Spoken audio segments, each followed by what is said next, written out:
Digital footprints and reputations are super important to look into in social media and just technology in general today.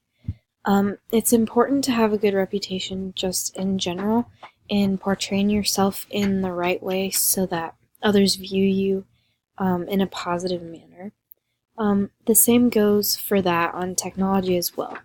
So the pictures that you post or the different articles that you view or tweets that you like or different things like that, if they are negative, then your reputation is not portrayed as super positive and good, like it could be if you're posting the right things.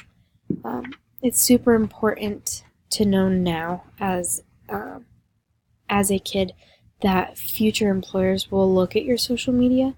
So to create that footprint and that reputation that you are good, because that is a good way for future employers to kind of figure out what kind of a person you